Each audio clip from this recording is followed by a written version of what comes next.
Fashion photography म्हटलं तर डोळ्यासमोर फॅशन म्हणजे काय एक्झॅक्टली, कोणी केलंय फॅशन मध्ये काम?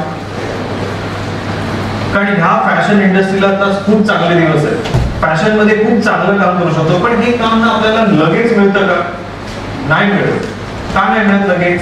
कारण तसंच त्याला फॅशन इंडस्ट्रीमध्ये काम करण्यासाठी ना कोणीतरी गॉडफादर लागतो, कोणीतरी त्या इंडस्ट्रीचा माणूस, आपला काका मामा कोणीतरी लागतो.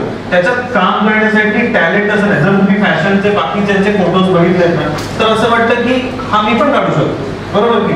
मग त्या फोटो तसं वेगळं काही. फॅशन इंडस्ट्रीज काम करायचं असेल तर आपल्याला ही डेप्थ मध्ये नॉलेज लागतं आणि मेन म्हणजे कोणीतरी गॉडफादर लागतो. आपल्यासारख्या नॉर्मल लोकांना ही फोटोग्राफी परवडणारी आहे?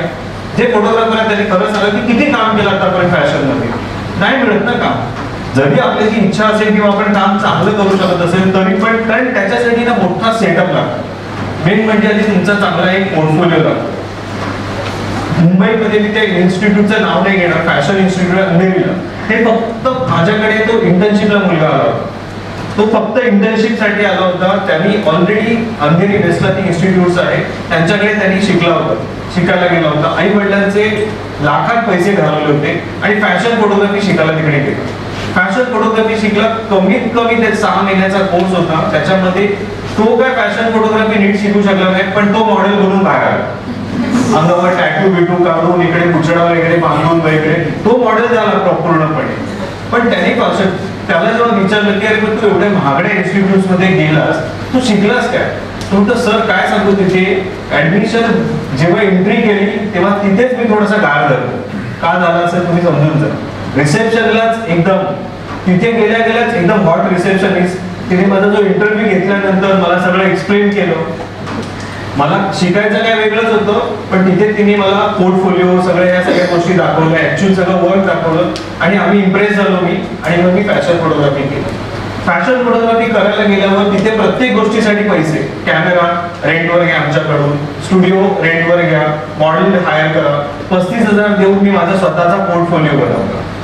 त्याच्यानंतर असाइनमेंट दिली, त्याच्यासाठी प्रत्येक ठिकाणी पेड चार्जेस. या सगळ्या गोष्टी, ही इंडस्ट्री एवढी एक्सपेन्सिव्ह आहे ना की ह्याच्यात काम मिळत नाही असं नाही आहे, पण ह्याच्यात काम मिळायला खूप वेळ लागतो. कारण तुमची स्पेशलायझेशन तोपर्यंत इम्प्रुव्हमेंट व्हायला पाहिजे. त्यामुळे ह्या इंडस्ट्रीत खूप चांगलं काम आहे. आम्ही काय शिकवतो हे जे काय आम्ही आता तुम्हाला एक्सप्लेन करतो, तुम्हाला ब्रोशर प्रत्येकाकडे दिलंय आणि आम्ही एका साईडला आम्ही हा जो काय कोर्स घेतोय ते डिटेल्स पॉइंट दिले की आम्ही या कोर्समध्ये काय शिकवणार आहे आणि आम्ही तेवढंच एक्सप्लेन करतो. आणि ह्याच गोष्टी का शिकवणार आहे, त्यातला हा फॅशन हा विषय येणं गरजेचं आहे आपल्याला. कारण फॅशन आलं पाहिजे, कारण खूप चॅनल्स आहेत, मार्केटिंग बऱ्याचशा गोष्टी आहेत आजूबाजूला. लहान मुलं फिल्म इंडस्ट्रीमध्ये येत आहेत, सिरियल्स मध्ये येत आहेत, त्यामुळे ह्या गोष्टीची खूप गरज आहे फॅशन फोटोग्राफीची. आम्ही हा तुम्हाला विषय एका स्टुडिओमध्ये जिथे सगळ्या अद्ययावत गोष्टी असणार आहेत त्याच्याबरोबर विथ प्रॅक्टिकल सगळं शिकवणार. पण हे पोर्टफोलिओ शिकवण्याच्या आधी मेकअपचं नॉलेज असणं गरजेचं आहे. तर आमच्याकडे स्पेशलाइज मेकअप मॅन आहे, ते तुम्हाला कोणत्या प्रकारचा मेकअप करायला पाहिजे. जर फॅशन आहे तर फॅशन रिलेटेड मेकअप कसा करता येतात, तो कशा प्रकारचा असतो, ओळखायचं कसं, त्याच्याने फोटो किती चांगले येतात. ऑइली मेकअप असतो, ड्राय मेकअप असतो, ह्या सगळ्या गोष्टीचं नॉलेज एक मेकअप मॅन जेव्हा आपल्याला देतो ना तेव्हा चांगल्या प्रकारे करतो. तो फोटो काढल्यानंतर आपण त्या रिलेटेड मेकअपचं डिटेलमध्ये नॉलेज तुम्हाला देणार. वेडिंगचा मेकअप कोणता असतो, फॅशनचा मेकअप कोणता असतो, त्या रिलेटेड. म्हणून नुसती फोटोग्राफी समोर मॉडेल दिले आणि मला सांगितलं फोटो काढ नाही, मला त्याचं मेकअपचं पण डीपली नॉलेज पाहिजे. मला मेकअप मॅनला पण किंवा मेकअप जी असिस्टंट आहे तिलाही गाईड करायला लागणार की मला कोणत्या प्रकारचा मेकअप पाहिजे, कशा प्रकारचा पाहिजे. तर ह्या रिलेटेड आम्ही फॅशन फोटोग्राफी तुम्हाला नुसतं ह्या पोजिंग हा एक मोठा इम्पॉर्टंट पार्ट आहे की कशा प्रकारे मॉडेलला उभं करायचं, त्याचे ऍक्शन्स कसे असायला पाहिजे. नुसतं मला फॅशन फोटोग्राफी येते म्हणून कोणी काम देणार नाही, तुमचं काम बोललं पाहिजे.